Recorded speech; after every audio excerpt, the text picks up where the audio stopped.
Muy buenas tardes a todas y todos. Espero que se encuentren muy bien. Eh, en esta nueva sesión de nuestros cursos, esta es una sesión simultánea para tanto para el curso de formación para secretarios como para actuarios, así es que les damos la bienvenida, así como a nuestro ponente, el magistrado Maitret, y a todo el alumnado. Gracias por conectarse y pues vamos a continuar muy agradecidos con el magistrado Alejandro Martín López Cervantes, que hoy nos va a hablar de las reglas y las modalidades del juicio de amparo. Y antes de dejarte el micrófono, querido Alex, permíteme, voy a dar una pequeña reseña curricular Gracias, para que los que no te conozcan, te conozcan. gracias. El magistrado Alejandro Martín López Cervantes es originario de aquí, de la Ciudad de México, licenciado en Derecho por la Universidad Nacional Autónoma de México, cuenta, perdón, cuenta con tres especialidades, la primera en materia de trabajo, la segunda como secretario de juzgado y de tribunal por la Escuela Federal de Formación Judicial y la tercera en legislación racional por la Universidad de Girona, España. Además, es maestro en Derecho Procesal Constitucional por la Universidad Panamericana. Ha tomado diversos diplomados en materia de derechos humanos, Sistema Interamericano de Derechos Humanos, perspectiva de género, en materia de laboral también, herramientas para prevenir y erradicar el acoso en materia laboral, argumentación e interpretación jurídica en materia laboral, seguridad social, entre otros.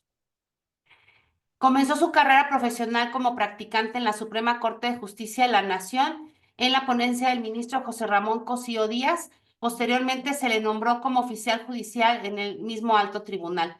Asimismo, se desempeñó como oficial judicial en la Sala Superior del Tribunal Electoral del Poder Judicial de la Federación. Derivado de los exámenes de oposición que presentó y acreditó con excelencia, así como de su desempeño, se le nombró como actuario judicial nuevamente en la Suprema Corte de Justicia de la Nación. Además, con el ánimo de continuar creciendo en su carrera, aprobó los exámenes de oposición para desempeñar los cargos de oficial judicial, actuario y secretario del nuevo sistema de justicia laboral del Poder Judicial de la Federación. Asimismo, fue nombrado como actuario judicial en el Tribunal Laboral Federal de Asuntos Individuales con sede en el estado de Campeche. Posteriormente, como secretario del 15º Tribunal Laboral de Asuntos Individuales con sede en la Ciudad de México y secretario del 12º Tribunal Colegiado en materia de trabajo. Es ganador del cuarto concurso de oposición para acceder al cargo de juez de distrito en materia de trabajo del Poder Judicial de la Federación y actualmente se desempeña como juez de distrito en funciones de magistrado de circuito en el 16º Tribunal Colegiado en materia de trabajo del primer circuito. Yo quiero agregar que además el magistrado Alejandro fue nuestro compañero de integración, el del 16º colegiado, así es que nos consta no solamente su dedicación, su profesionalismo, su experiencia, sino que además es una bellísima persona, un excelente ser Gracias, humano al que apreciamos mucho y gracias. extrañamos. Y te Muchas damos las gracias. gracias por estar aquí con nosotros, por haber aceptado participar en este curso y sabemos que estamos seguros que todas las personas van a aprovechar esta sesión al máximo. Bienvenido, Alex. Muchas gracias, querida magistrada Maru, querido magistrado Armando. Es un gusto y un honor para mí estar con ustedes nuevamente. Les quiero muchísimo, los aprecio también muchísimo y me da mucho gusto ver a compañeras y compañeros también que conozco y de verdad que todos aquí somos compañeras y compañeros. El Es. propósito de esta ponencia es dar algunos lineamientos generales, darles varios ejemplos y darles varias preguntas que yo recuerdo del examen cuando yo hice el examen para ser secretario, cuando hice el examen para el curso básico. Entonces, tengo buena memoria, así que les voy a dar, a pesar de que han pasado años, varias preguntitas que yo me acuerdo. Al menos con esas ya las van a tener correctas. Muy bien, pues el día de hoy, en esta noche, tarde noche, vamos a abordar los siguientes puntos, que son las partes en el juicio de amparo, el objeto del juicio de amparo, la procedencia, los plazos, el amparo contra normas generales, el amparo contra omisiones legislativas y el amparo contra actos prohibidos por el artículo 22 de la Constitución y desaparición forzada, y el amparo contra actos que afecten a personas extrañas a juicio. Cualquier duda, por favor, pueden levantar la mano o hacer uso del micrófono. Y también le pedí a la querida magistrada Maru que me ayude con el chat si es que no me percato de alguna pregunta. Con El mucho caso es que gusto. muchas gracias, que ustedes aprendan y que traten de resolver todas sus dudas con toda confianza. Al final, de todos modos, estas diapositivas yo se las brindo a la magistrada Maru, el magistrado Armando, y si quieren cualquier cuestión adicional, también les dejaré mi número y todo lo necesario. Bueno, vamos a comenzar con las partes en el juicio de amparo. Generalmente, las preguntas que les van a hacer en los exámenes de oposición o simplemente para que ustedes tengan presentes en el desarrollo de su ejercicio profesional van a ser, ¿quiénes son las partes en el juicio de amparo? Tengo entendido que ustedes están también en preparación, algunas de ustedes y algunos de ustedes para este curso. Bueno, también por eso a lo mejor hago un poco de énfasis en esto. ¿Quiénes son las partes en el juicio de amparo? El quejoso, la autoridad responsable, el tercero interesado y el Ministerio Público. Ustedes van a tener doctrinalmente diversas subclasificaciones, por decirlo así, pero en un inicio, de manera general, yo les pediría que se quedaran con esta clasificación y poco a poco vamos a ir viendo que se pueden englobar otras clasificaciones en estos mismos incisos que yo les acabo de mostrar. La parte quejosa es quien promueve la demanda de amparo. Vamos a empezar con la parte quejosa. Es una persona física y aquí o moral, o una persona o un ente público. Aquí en la persona física podemos agrupar a una persona adulta, a un menor de edad, a una persona enferma, a una persona discapacitada, a una persona sentenciada, a una víctima, a un ofendido, alguna sentencia, alguna persona que haya sido sancionada a través o se le haya dictado una sentencia condenatoria, absolutoria o de sobreseimiento. Esas son las subclasificaciones que doctrinalmente yo les comentaba que ustedes van a ir observando en los libros de texto o que jurisprudencialmente también las podrían ir encontrando.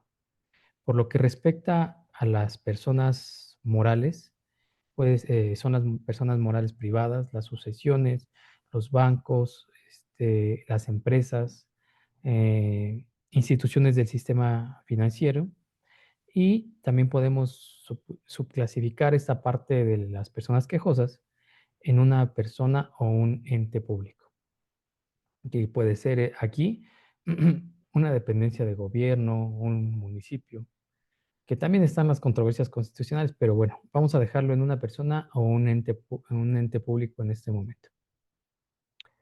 Ok, aquí yo sé que el tema no es específicamente cuestiones de interés jurídico legítimo o interés simple. Probablemente ustedes hayan tenido o tendrán alguna cátedra respecto a este tema, pero creo que es importante dar algunas pinceladas de estos temas. Y aquí es importante acudir al interés, a los conceptos de interés jurídico legítimo e interés simple. Por ahí les puse un par de registros digitales. Hay mucha jurisprudencia y criterios al respecto, pero consideré que estos nos pueden dar algunas pinceladas de lo más importante. El interés jurídico como concepto es un derecho subjetivo, es una facultad de exigir y una obligación correlativa traducida en el deber jurídico de cumplir una exigencia. Yo les voy a poner varios ejemplos algo sencillos, pero que yo espero que se les queden grabados para que en algún examen o en el ejercicio de su profesión, insisto, puedan tener presente cualquier concepto por más sencillo que pudiera parecer. Hace poco yo me compré un carrito, fue mi primer carro que me compré, y resulta que esta agencia, bueno, ya puse la agencia, a lo mejor no la debí poner, una agencia X, mm, tenía un defecto el carro. Todo esto se hace y se desahoga mediante un procedimiento civil, pero si yo llegara a promover un amparo directo en contra de esa determinación, que no sancionara a la empresa por no modificar el vehículo, tendría que ser yo la persona que promoviera el amparo directo. ¿Por qué se los digo? Porque esto tiene relación con el interés simple. Ahorita vamos a ver el interés simple. Este vehículo, el más sencillo, no lo compré únicamente yo, lo compré con otra persona, pero quien tiene formalmente la propiedad del vehículo y la factura, pues soy yo. De ahí que quien tenga el interés jurídico en un amparo directo después de un procedimiento de primera instancia, voy a ser yo, independientemente de que otra persona me haya ayudado con los gastos de ese vehículo. Por otro lado, tenemos un concepto que es el interés legítimo, que son, son las personas o el grupo de personas que debido a la posición que guarden frente a un actor, serían beneficiadas si se cumpliera dicha ley. Por ejemplo, un residente de una colonia demanda a una subestación de gas. Este también es un ejemplo de real. Hace unos años, cerca de su domicilio, de su casa donde yo vivo, se empezó a construir una subestación de gas. Entonces ahí teníamos un interés legítimo los residentes de la colonia, porque si bien lo teníamos de manera individual, no sabíamos a quién pertenecía, por decirlo así, el medio ambiente de esa sección de la colonia. Entonces nosotros con un interés legítimo podíamos demandar aquí sí era vía amparo, la posibilidad de que se controvirtiera el tema de esa subestación de gas. Y les comparto que afortunadamente no se construyó esa subestación de gas. Y aquí vuelvo al primer ejemplo que les comenté en el interés simple. Una persona efectivamente me apoyó mucho para comprar este vehículo en pagos, pero esa persona no puede acudir al juicio de amparo directo en caso de que yo pierda el juicio por el defecto del vehículo, porque el que tiene la posesión, el que tiene la factura, soy yo. Son conceptos relativamente sencillos, pero a veces se les va a presentar situaciones que son un poco más complicadas. Yo en esta parte del curso les pediría que nos quedáramos con este, con estas definiciones. Les voy a estar haciendo las preguntas. Yo ya se las resolví y yo quiero que ustedes me vayan haciendo preguntas de sus dudas o al final, si no hay dudas, a lo mejor yo les haré algunas preguntas.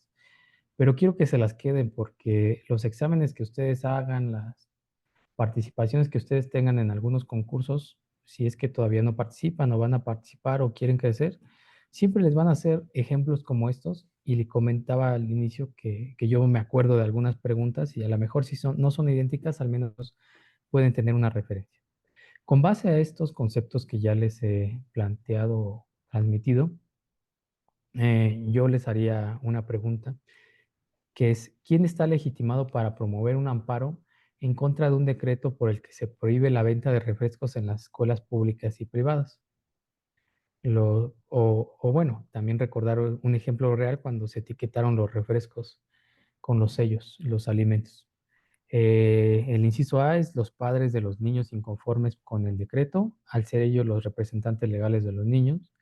Inciso B, la empresa refresquera en México al vulnerar posiblemente el derecho al libre mercado.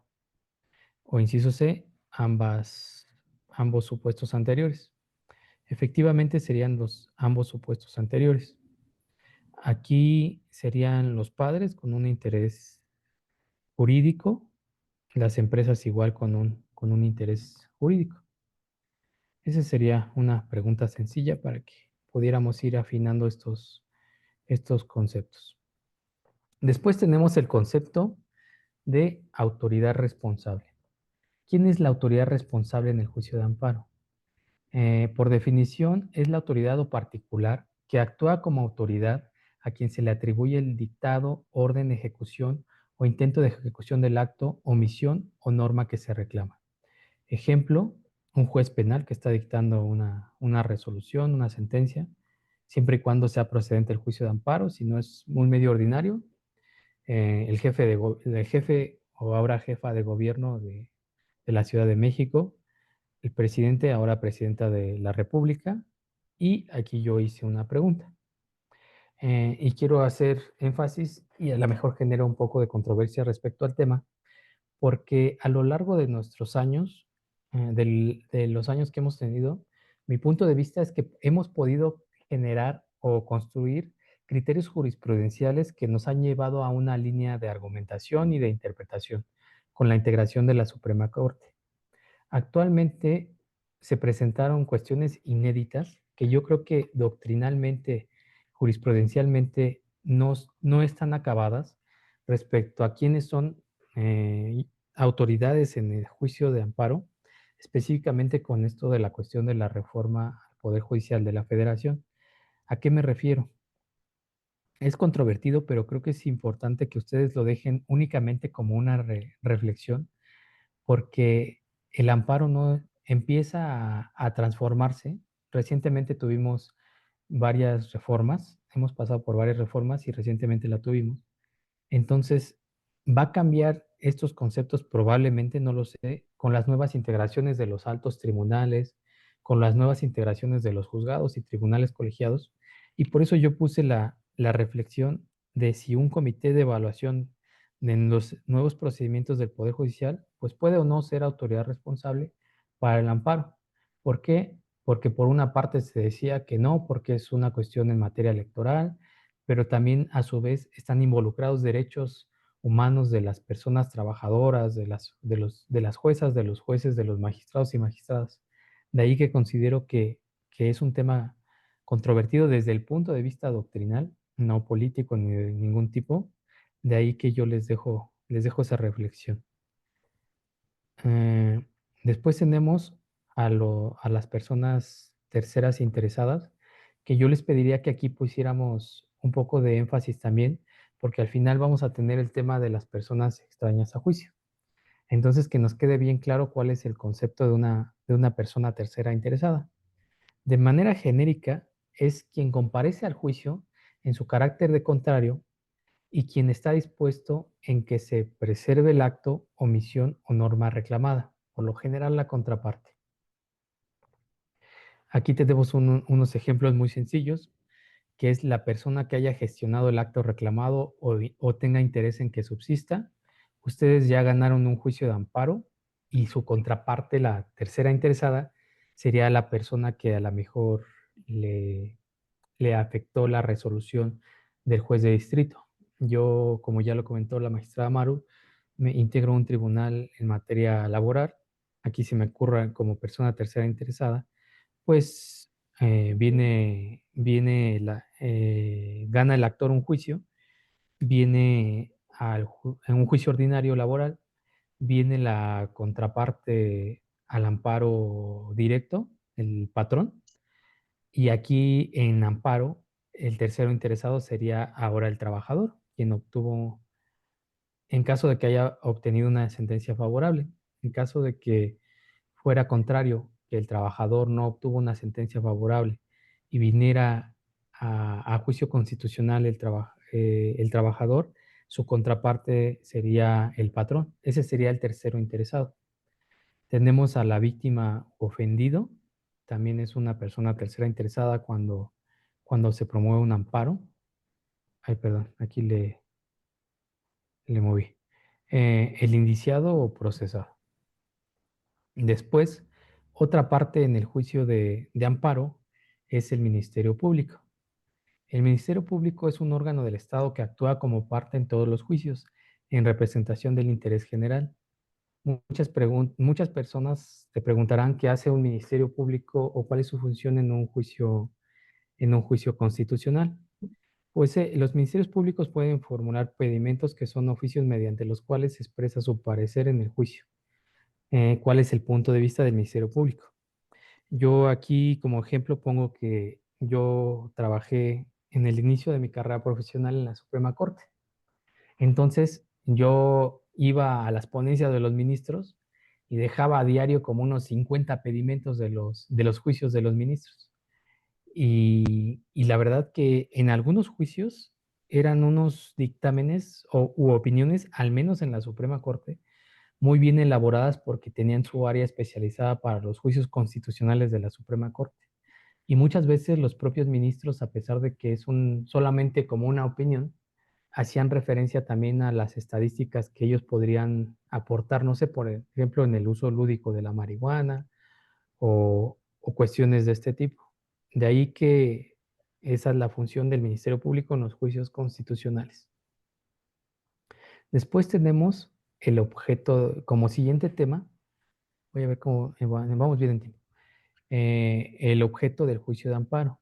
El objeto del juicio de amparo se los va a dar una definición o un primer acercamiento, la, el artículo primero de la propia ley de amparo. Ay, perdón, es que estoy acostumbrándome con estas diapositivas de esta plataforma.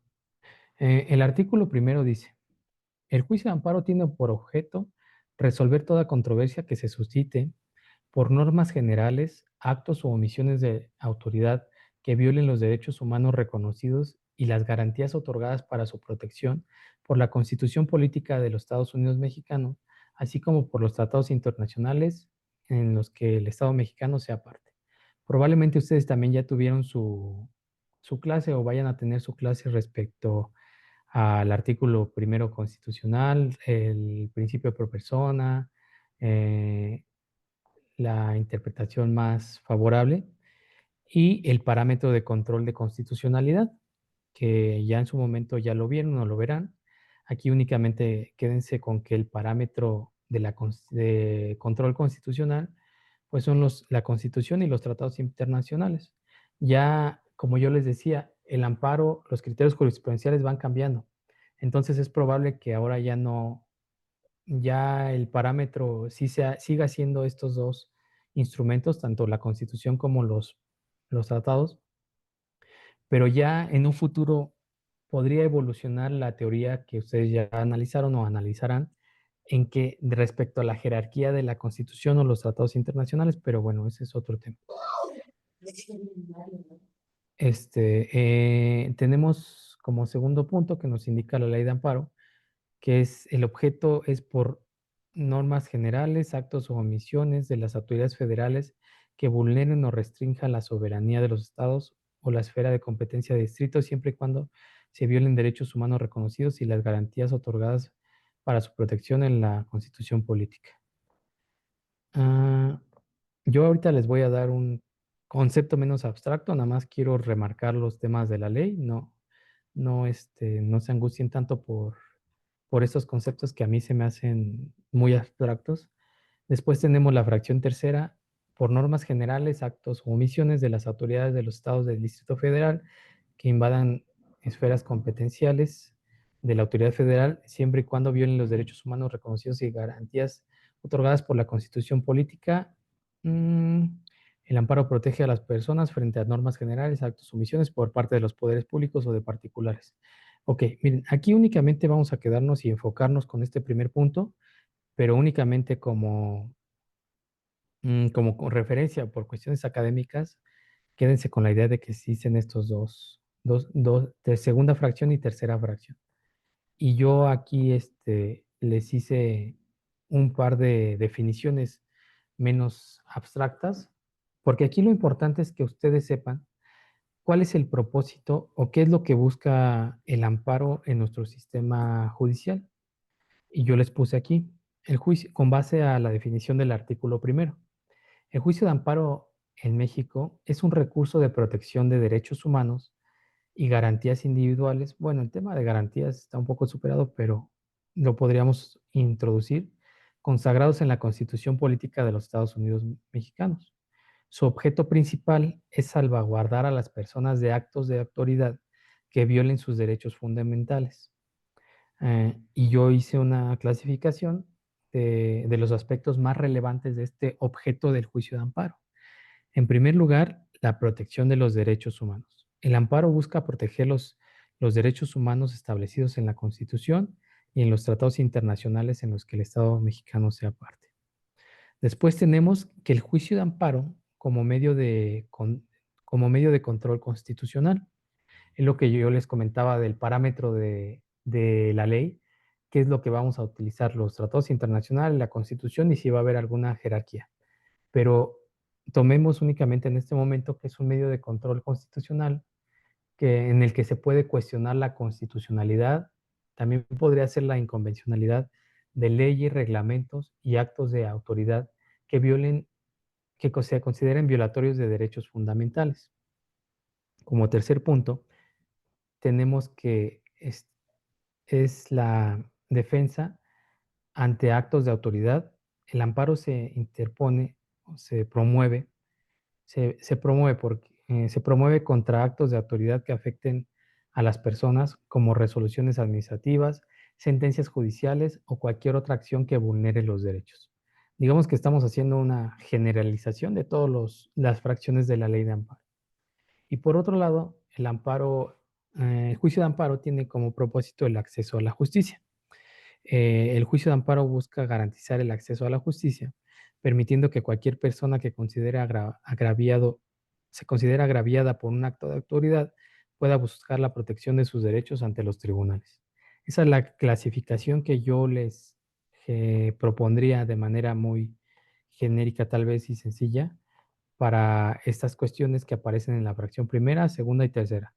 Y yo les pido que doctrinalmente y por cuestión jurídica se queden con las tres fracciones, pero principalmente todos los amparos se van a englobar, casi el 99.9 en la fracción primera.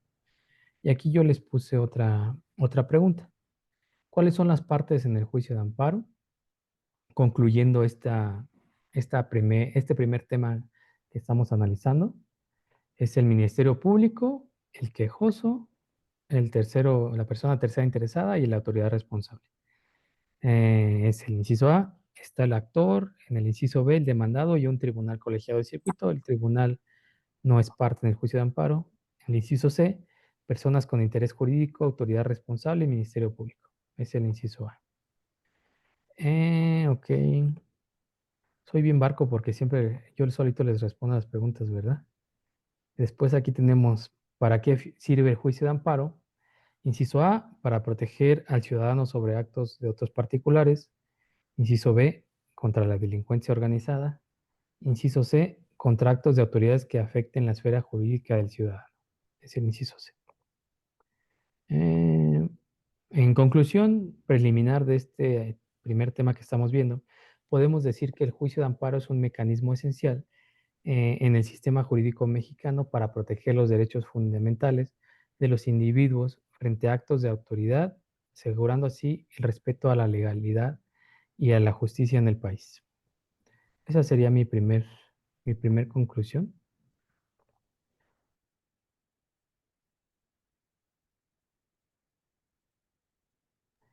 Perdón, una pequeña interrupción. Después tenemos el siguiente tema, que es la procedencia. Ay, un segundo, una falla técnica.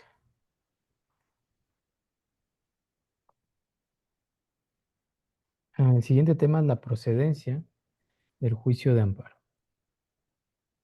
Igual yo les hice aquí una clasificación por fracciones, pero más allá del contenido de la ley, que lo vamos a ver, quiero que ustedes se vayan quedando con la idea de para qué es procedente, respecto a qué supuestos son procedentes el amparo, porque conforme vayamos avanzando, yo les voy a seguir dando ejemplos y todo esto lo van a unir y les va a quedar todavía más claro cuáles son las reglas de esta parte procedimental del amparo. A lo mejor ahorita lo ven muy técnico, un poco aburrido, pero bueno, es importante que mencionemos la ley. Tenemos aquí la procedencia respecto al juicio de amparo indirecto. Y aquí pongan también atención porque al final vamos a unir esto con la parte de los terceros extraños por equiparación. Tenemos como en el artículo 7, fracción primera, que el amparo indirecto procede contra normas generales que por su sola entrada en vigor o con motivo del primer acto de aplicación causen perjuicio a la persona quejosa. Entonces, vamos a ver también más adelante que tenemos un tema donde vamos a abordar las normas generales. Primera fracción, contra normas generales. Y acuérdense, puede ser una ley autoaplicativa o heteroaplicativa que pueden causarles un perjuicio. Como segunda fracción, tenemos contra actos o omisiones que provengan de autoridades distintas a los tribunales judiciales, administrativos o de trabajo. Como tercer fracción, contra actos, omisiones o resoluciones provenientes de un procedimiento administrativo seguido en forma de juicio, siempre que se trate de resoluciones definitivas por violaciones cometidas en la misma resolución o durante el procedimiento, si por virtud de estas hubiera quedado sin defensas el quejoso, trascendiendo al resultado de la resolución, actos en el procedimiento que sean de imposible reparación, entendiéndose por ellos los que afecten materialmente derechos sustantivos tutelados en la Constitución y en los tratados internacionales. Yo les voy a dar algunos ejemplos más adelante, no se preocupen. La fracción cuarta, contra actos de tribunales administrativos, agrarios o del trabajo, realizados fuera de juicio o después de concluido, si se trata de actos de ejecución de sentencia, solo podrá promoverse el amparo contra la última resolución dictada en el procedimiento respectivo, entendida como aquella que aprueba o reconoce el cumplimiento total de la sentencia o declara la imposibilidad material para darle cumplimiento o las que ordenen el archivo definitivo del expediente. Aquí ya les voy a empezar a dar los ejemplos. En esta fracción cuarta, yo les quiero platicar un caso que tuvimos aquí en el tribunal colegiado. Ya una vez que estuvimos en otra integración. Eh, en los actos de ejecución está ya muy prácticamente definido jurisprudencialmente eh, cuándo va a ser procedente o no el juicio de amparo. Aquí yo les voy a platicar una excepción. Los supuestos que plantea la jurisprudencia son algo genéricos que obviamente lo hace la Corte para que tengamos estas bases y podamos decidir e interpretar en qué supuestos procede o no a lo mejor un amparo indirecto en la etapa de ejecución. ¿Qué fue lo que pasó en este caso que les voy a platicar? En el nuevo sistema de justicia laboral se dicta una sentencia por parte del juez laboral. Eh, Al momento de dictar sentencia, el juez fija las condenas o la persona juzgadora fija las condenas y en el transcurso de la ejecución, la parte demandada, una institución, viene a querer cumplir la sentencia y presenta un convenio y un cheque con el propósito de cumplir la sentencia. Entonces, el juez de distrito dicta una resolución dentro del mismo procedimiento de ejecución y dice que no es procedente el convenio y que tampoco es procedente el pago del cheque por las prestaciones. Hace una serie de sumas y el juez del conocimiento, el juez laboral, dice que desde su punto de vista, si bien la cantidad que está presentando la institución pública cumple más de la condena por salarios caídos, eh, en ese momento procesal él no se puede pronunciar respecto al convenio. Y yo ahorita les voy a dar la solución del caso concreto, pero para que nos activemos un poco más, yo le pediría a alguna persona que yo vea su carita aquí, le voy a hacer esa pregunta. Si quiere datos adicionales o si le quiere que les vuelva a repetir el ejemplo, con mucho gusto se los repito, pero de entrada yo veo aquí la carita de Macy Bermúdez Gutiérrez. ¿Cómo estás, Macy? Buenas noches.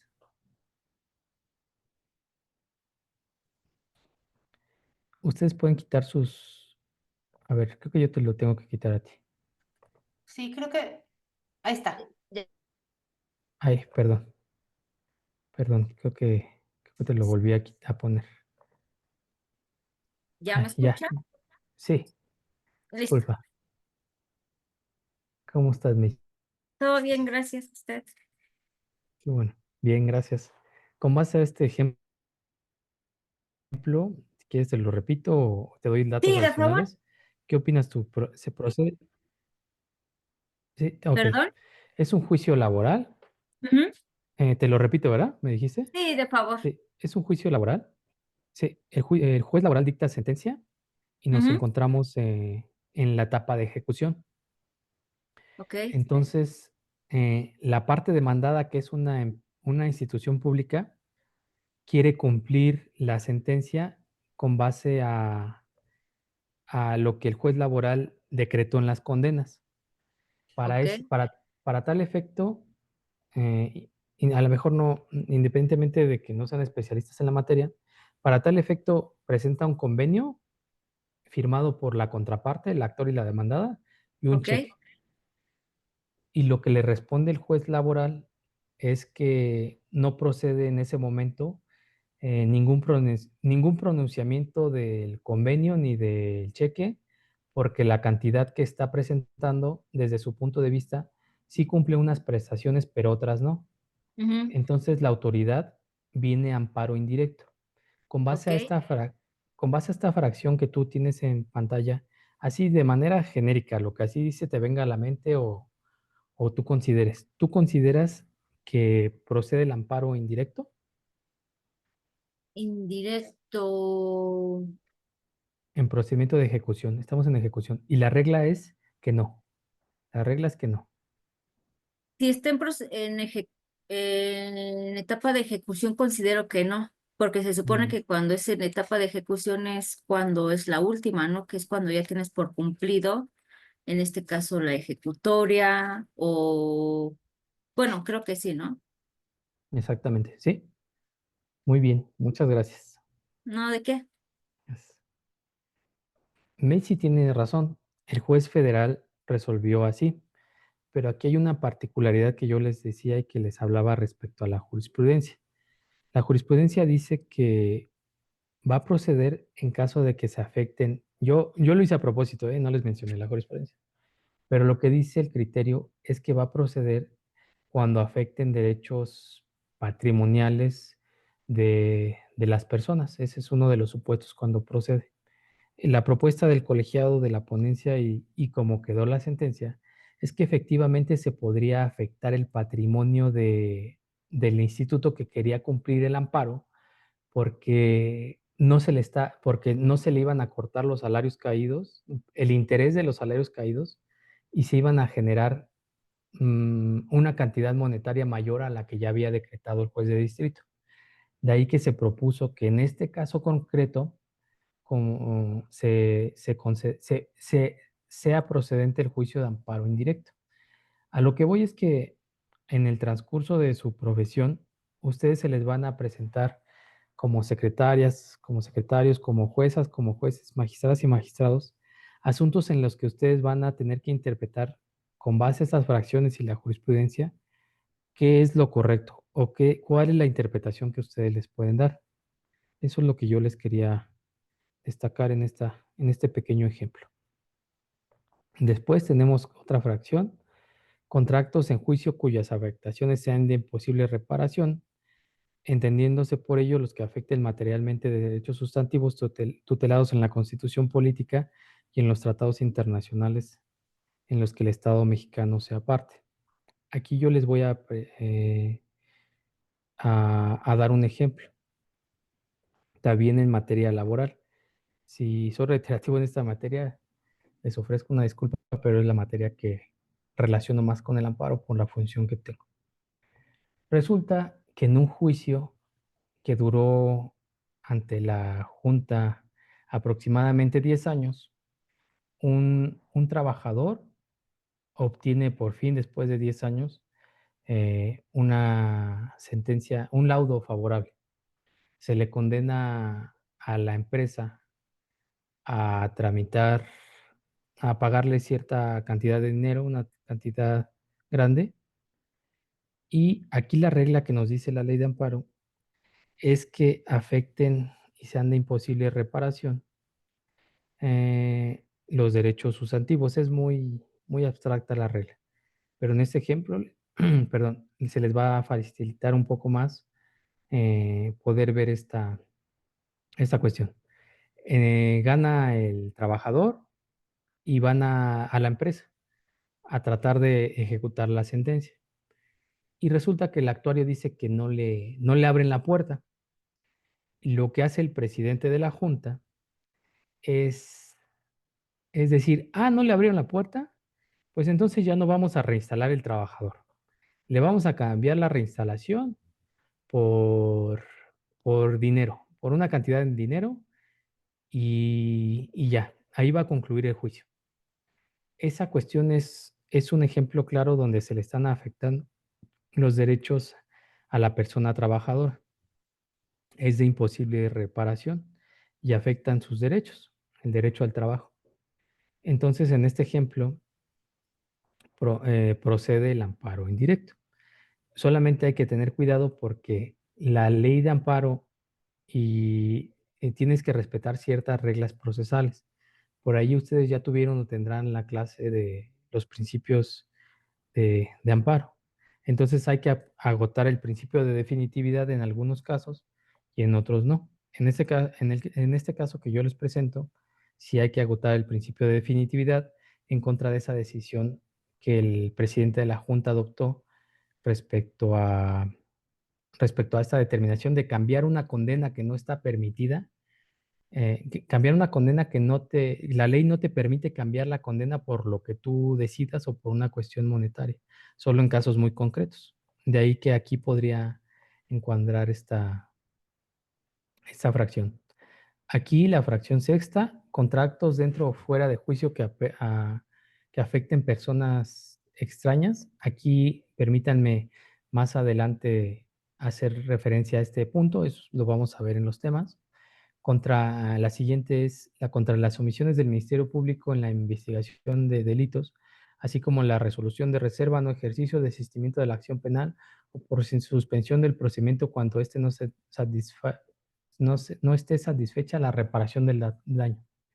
Hace años, cuando era presidente el ministro Góngora Pimentel, probablemente muchas de ustedes no, y muchos no habían nacido, se dio este debate en la Suprema Corte. ¿Qué pasaba? Las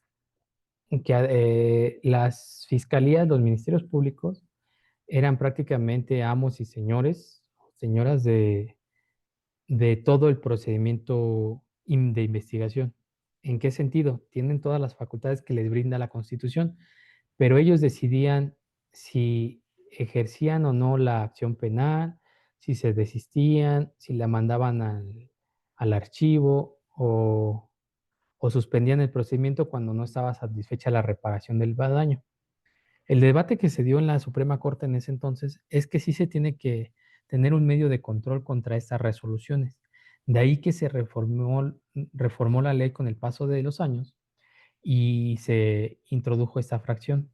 Esa fracción es muy importante para que ustedes la tengan presentes porque más allá de su ejercicio profesional, cuando ustedes denuncien algún delito que ya sea que Dios quiera, les pasó a ustedes o algún familiar, contra esas reservas, no ejercicios de la acción penal, ustedes pueden promover un juicio de amparo indirecto para controvertir ese actuar del Ministerio Público. De ahí la importancia de esta fracción. Seguimos con la siguiente fracción, es la fracción octava. Nos dice la ley, contra actos de autoridad que determinen inhibir o declinar la competencia o el conocimiento de un asunto. Es decir, una autoridad declina competencia hacia otra, la autoridad acepta la competencia y contra eso procede el juicio de amparo. Aquí es muy importante este punto. Yo les presento también un asunto. A mí me causaba un poco de confusión cuál era la diferencia entre un conflicto competencial y un amparo indirecto por una declinación de competencia. Es muy sencillo. En los conflictos competenciales, la autoridad no acepta competencia y por eso se va a un conflicto competencial. Y cuando se promueve amparo indirecto es cuando sí aceptan la competencia. Ejemplo, en uno de los tribunales donde estuve, una jueza declina competencia hacia nuestro tribunal, nosotros aceptamos competencia, promueven juicio de amparo indirecto y resulta que el juez de distrito determinó que nosotros no teníamos que aceptar competencia, ya que lo que hizo la jueza en ese caso que yo les comento fue separar dos juicios. Entonces dijo el juez federal, no debiste aceptar la competencia y todos los juicios que se separaron se devuelven al tribunal que los quiso separar.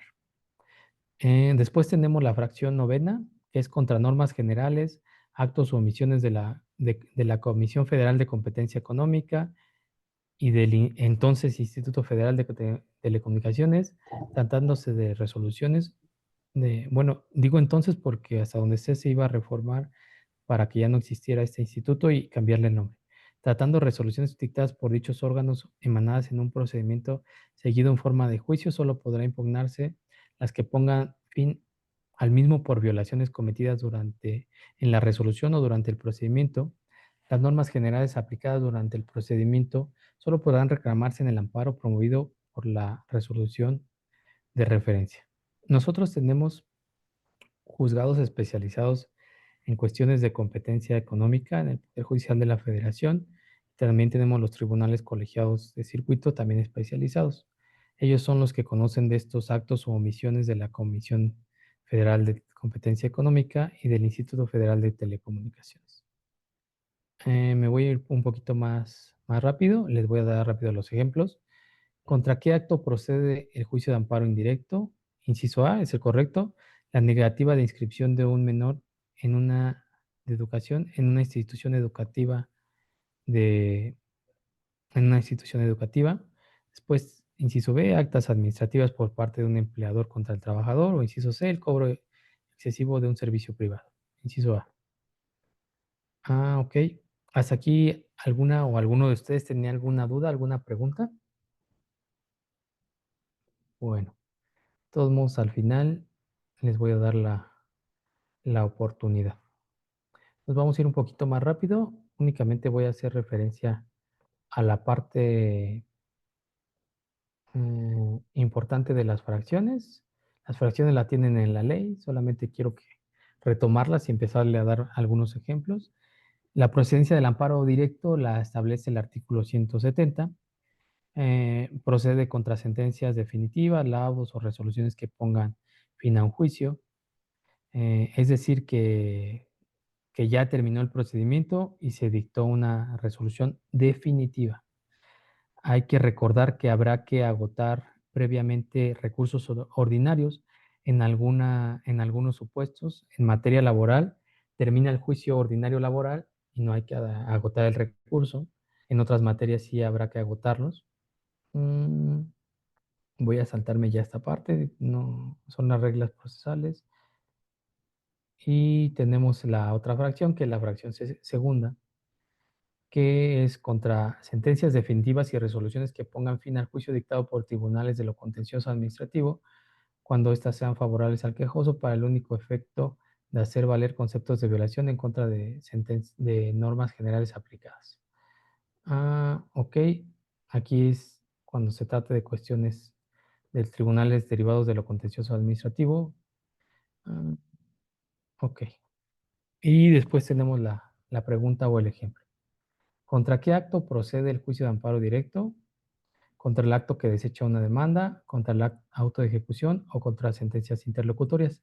Recuerden ustedes que la propuesta o las reglas propuestas es que pongan fin a un juicio. Cuando ustedes les desechan una demanda, si no procede recurso ordinario, procede el juicio de amparo directo. ¿En qué casos? Cuando les desechen su demanda de amparo indirecto, por ejemplo.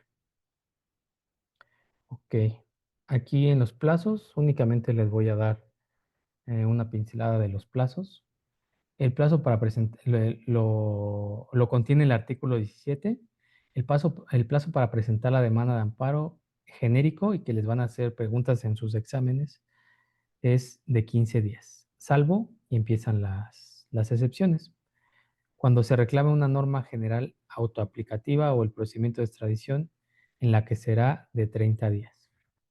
Cuando se reclame la sentencia definitiva condenatoria en un proceso penal que imponga pena de prisión, podrá interponerse en el plazo de 8 años, presentarse el amparo dentro del plazo de 8 años. Cuando se promueva contra actos que tengan o puedan tener por efecto privar total o parcialmente en forma temporal o definitiva de la posesión, propiedad o disfrute de sus derechos agrarios a los núcleos de población ejidal o comunal el que será de 7 años, contados a partir de que de manera indubitable la autoridad responsable notifique el acto a los grupos agrarios mencionados.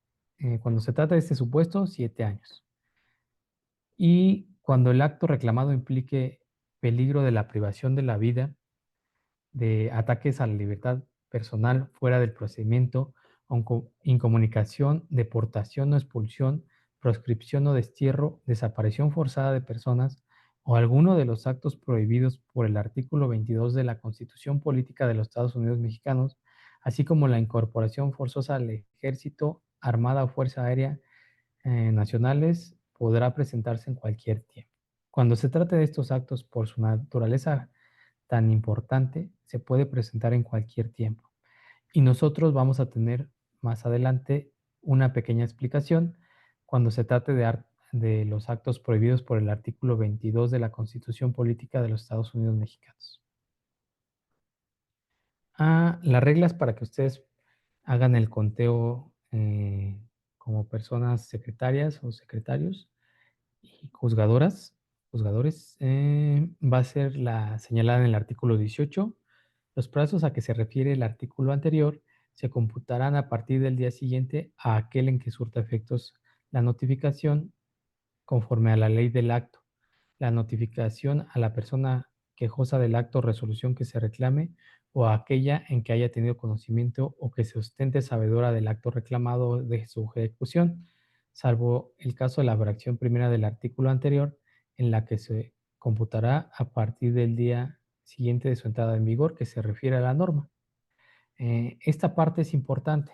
Precisamente el viernes pasado me comentaban los chicos de servicio social que les llamaba la atención si el plazo para el cómputo de la ley, de la demanda de amparo laboral, cómo se llevaba a cabo, si con base a la ley de amparo o con base a la ley federal del trabajo. Yo les dije que podría decirse que es una mezcla. ¿Por qué? Porque cuando va a surtir efecto la notificación con base a la ley que, que rigió el acto, es decir, la ley federal del trabajo. Ahí dice que la notificación personal va a surtir en ese momento. Y ya después nos vamos con el plazo que establece la ley de amparo.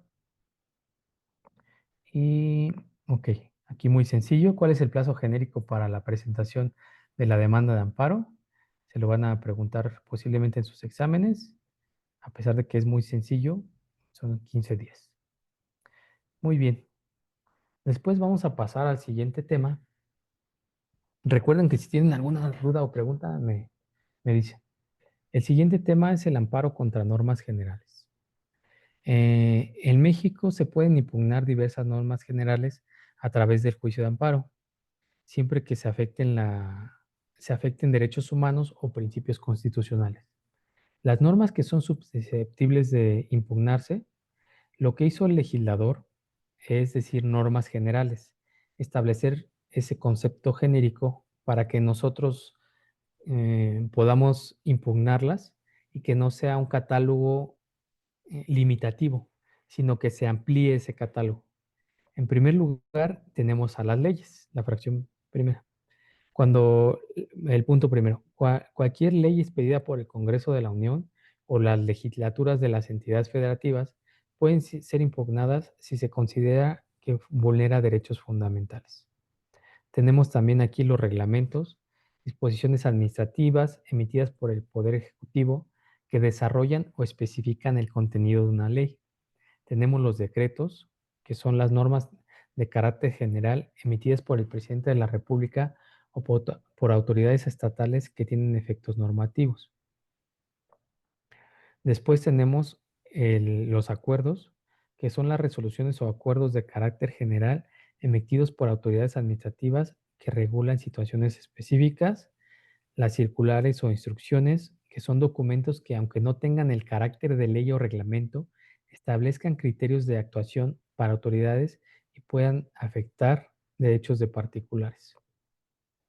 Tenemos también las normas técnicas, que son disposiciones que regulan aspectos específicos en ciertos sectores, como el ambiental, sanitario o de seguridad, y que puedan tener impacto en los derechos de las personas. Las famosas NOM, las normas oficiales mexicanas, que puede emitir, por ejemplo, la COFEPRIS o las autoridades facultadas para ello. Reglas de carácter general, normas que aunque no estén formalmente clasificadas como leyes, tienen efectos generales y afectan situaciones jurídicas de los ciudadanos. Es lo que yo les decía, que cuando hace referencia a que el amparo procede contra normas generales, podemos tener un amplio catálogo, no restrictivo, sino que podemos hacer una interpretación de qué se considera por norma general. Es importante destacar que la impugnación de estas normas a través del juicio de amparo se debe fundamentar en lo establecido en la Constitución, en los tratados internacionales, perdón, en los tratados internacionales o las leyes secundarias. Ok, aquí tenemos otra pregunta y la pregunta es, ¿contra qué documento no es procedente el amparo? ¿O contra qué norma general? ¿Contra el Reglamento Interior de Trabajo de la Confederación Nacional de Trabajadores, la Ley de Austeridad Republicana y la Ley de Protección de Datos Personales? Esta es una buena pregunta porque si bien es un reglamento interior de trabajo, no tiene las características de estas normas generales, porque fue expedido en una cuestión de la misma jerarquía, por decirlo bien así, respecto a la confederación. De ahí que este no es procedente el juicio de amparo. Ok, ¿hasta aquí tienen alguna duda, alguna pregunta? Muy bien, vamos a continuar. Aquí tenemos el siguiente tema que vamos a analizar, que son los actos con amparo contra actos prohibidos por el artículo 22 de la Constitución y desaparición forzada. Este artículo y este tema es muy importante también para nuestra vida. Realmente, voy a tomar un poco de agua. Realmente, como yo les decía, Dios quiera y nunca jamás ninguna de nosotros esté en esta situación, pero es importante tener conocimiento de estos temas. La ley de amparo establece ciertos mecanismos contra estos actos que por su naturaleza son atroces. Antes de comenzar con el desarrollo del tema, les platico una historia real. La mayoría de las historias que les he planteado son reales. Resulta que una mamá en Tamaulipas buscaba todos los días a su hijo, una persona que desapareció muy probablemente por el crimen organizado. Y resulta que la mamá publicaba todos los días en Facebook esa situación con su desesperación, que le ayudaran a encontrar a su hijo si sabían algo.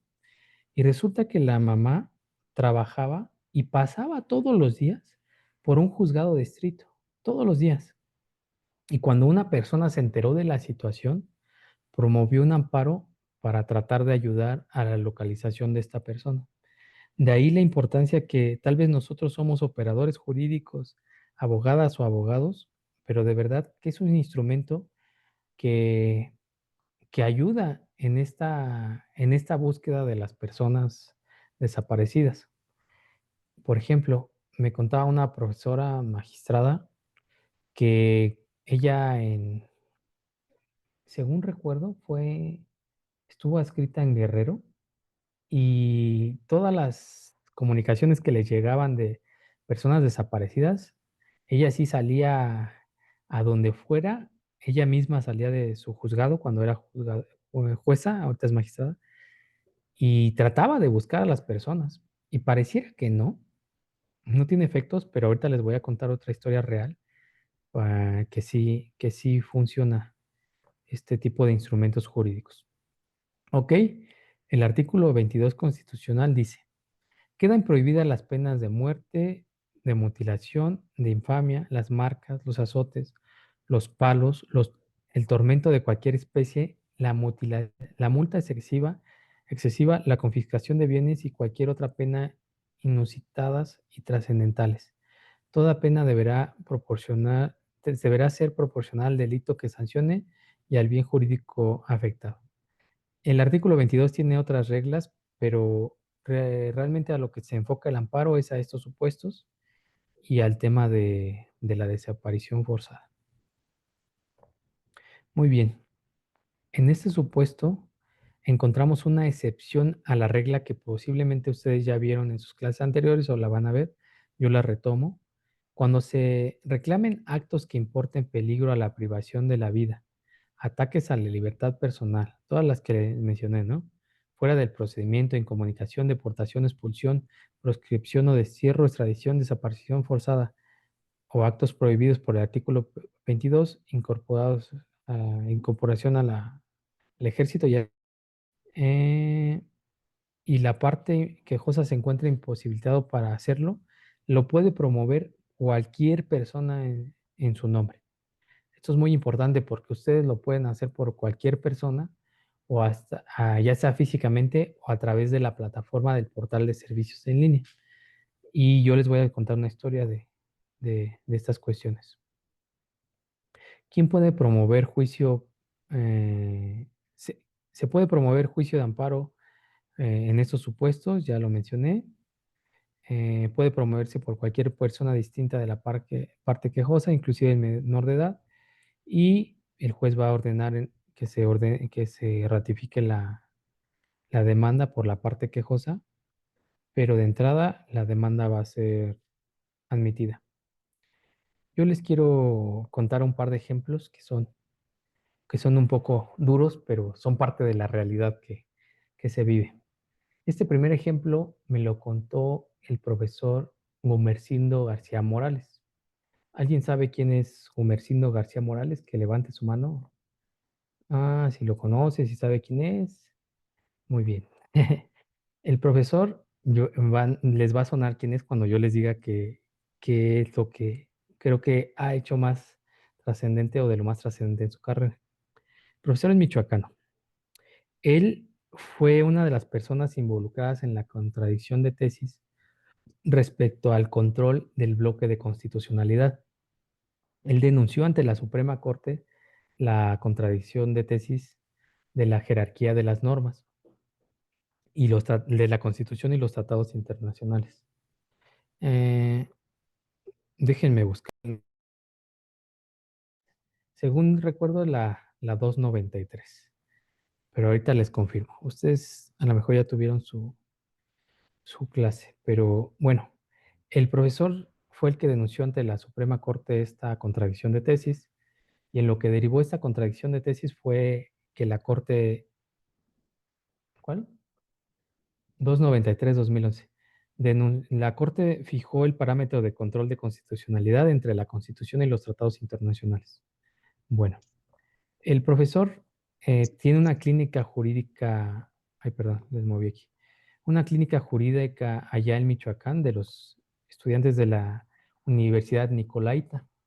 Resulta que salen a una protesta en estos días del 12 de octubre y meten a los estudiantes de medicina a un cuartel militar.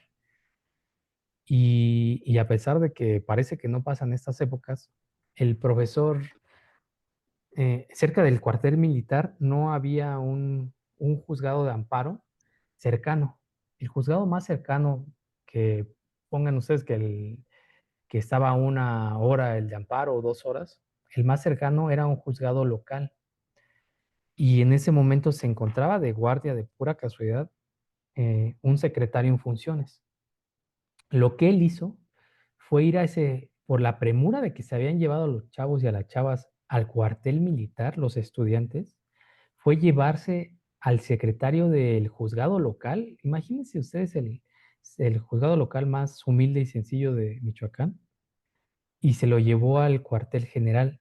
No fue sencillo llevarse al secretario, pero él le habló de la justicia, de la importancia que tenía el juicio de amparo, de la vida, del peligro si ellos no iban en ese momento y él actuaba como una autoridad auxiliar del juicio de amparo. Ustedes podrán preguntarse si él tenía facultades o no de juez federal, pero bueno, quédense con la idea de que sí, que la ley de amparo lo, lo establece en algunos supuestos, pero por favor quédense ahorita con esa idea. ¿Qué pasó después? Van los dos al cuartel militar y dice el profesor que desde afuera se escuchaban los gritos de tortura, que él nunca había escuchado algo así, que era escalofriante. Entonces llegan al cuartel militar, obviamente no querían abrir, no querían dar la cara a los militares, pero entre la argumentación y todo lo que el profesor es conocido en Michoacán, los dejan entrar. Y resulta que efectivamente ahí encontraron a los estudiantes, ahí estaban los estudiantes en ese cuartel militar. Entonces, en ese momento el juez en funciones dicta una resolución de amparo y mil cosas que que estaban pasando. El titular del cuartel dijo que no tenía el sello su resolución, dijo que era de manera verbal, que él no era el juez de distrito, pero total, que lograron sacar a los estudiantes de ese cuartel militar. De ahí la trascendencia de este tipo de juicios de amparo. Ah, ok, ahorita tengo una pregunta en el chat de Dolores Maribel. Después de este ejemplo lo voy a retomar y ahorita les doy el ejemplo. Dice Dolores Maribel, ¿podría retomar el tema en donde dice que procede el amparo directo contra un desechamiento? Yo estoy familiarizada en materia penal y en esta rama procede queja en contra de un desechamiento. ¿Sabes qué? Déjame acordar. Yo te dije que era amparo directo. ¿Sabes qué? Yo creo que yo no lo expresé.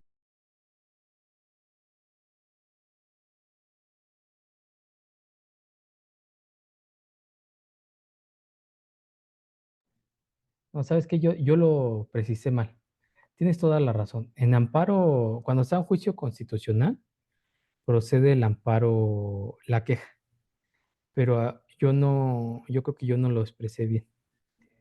Tienes toda la razón. Yo ahí sí me disculpo y ahí sí fue un error mío. Yo dije que procedía el amparo directo y es la queja. Tienes toda la razón. Gracias por la precisión, Dolores.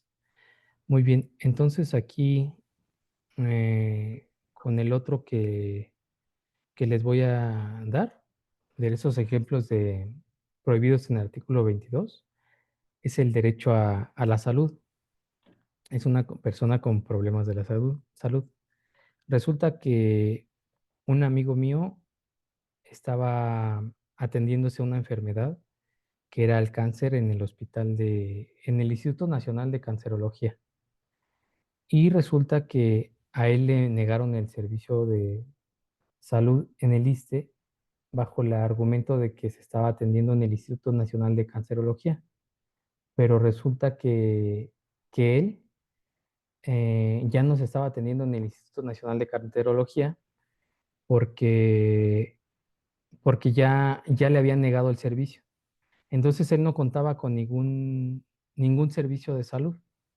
¿Qué fue lo que pasó ahí? Yo promoví un amparo y se decretó en una suspensión de plano que a él le dieran el servicio de salud. Y eso logró que con base a ese tratamiento pudiera tener todavía pues cierto periodo de vida. Magistrada, ¿se ve ahí todavía la presentación? Disculpe. Sí, sí, Muchas sí se gracias. ve. Gracias, que Estamos yo en la dejé. ejemplos de tortura y derecho a la salud. Perdón, es que yo ahí la dejé de ver. Deme un segundito. Sí, Problema técnico. Ya la puedo volver a ver. ok, Gracias. sí.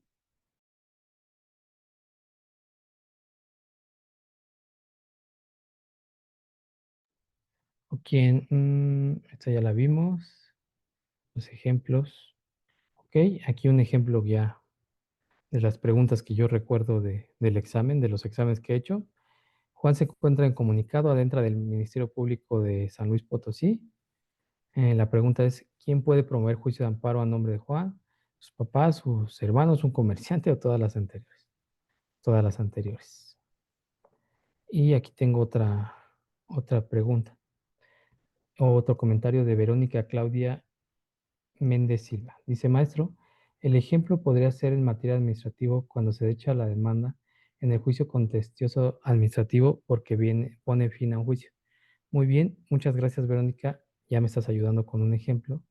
Ese es uno de los ejemplos cuando se procede el juicio de amparo. Se está desechando un juicio contencioso administrativo y de ahí que sea la procedencia. Y yo confundí en ese ejemplo concreto que les di la queja con la demanda de amparo. Pero sí, ese es un muy buen ejemplo. Muchas gracias. Y después tenemos dentro de esos supuestos. Ok, vamos a entrar a las omisiones legislativas. ¿Vamos bien en tiempo? Nada más Sí, déjame estamos ver. súper bien. Son las Sí, 8:16. ay, muchas gracias, maestra. Gracias, maestro. Sí, ok. Aquí dice Adela Telles Hernández que si procede ante la reclamación en contra del desechamiento de la demanda del contencioso administrativo, si el procedimiento contencioso administrativo señala que procede un recurso ordinario, sería la reclamación. Y si no lo contempla, sería el juicio de amparo directo. Eh, yo creo que ahí yo me declaro que no soy especialista en administrativo, pero quédense con la regla aquí, con estas dudas que me ponen y si quieren volvérmelas a poner, que procede el amparo directo cuando se ponga fin a un juicio y no proceda a un medio de defensa ordinario. Esa es una muy buena precisión de Adela, ¿no? Con base al ejemplo de Verónica, pero quédense con esa idea. Si no procede a un medio de defensa ordinario, en un juicio administrativo, laboral, procede el juicio de amparo directo. Yo ahí me equivoqué y se me barrió. Les dije cuando se trataba de amparo indirecto, pero no. Es el juicio, en un juicio ordinario. Y bueno, pues si tienen algún otro comentario, con confianza pónganmelo en el chat. Si no, continuamos. Ya Si no ya hay lo más vimos. preguntas en el chat. Muchas gracias. Gracias, magistra. Después vamos a seguir con el tema de el amparo por, contra normas generales y, no, perdón, del amparo contra omisiones legislativas. Es un tema muy interesante. Bueno, ¿qué es una omisión legislativa? Se da cuando la autoridad legislativa tiene una obligación de hacer, es decir, llevar a cabo alguna acción por parte del Poder Legislativo y éste incumplió dicha obligación, ya sea de forma total o parcial. Ok, vamos bien. Existen cuatro tipos de omisiones legislativas, que son la absoluta, la relativa, el ejercicio obligatorio y en su ejercicio potestativo.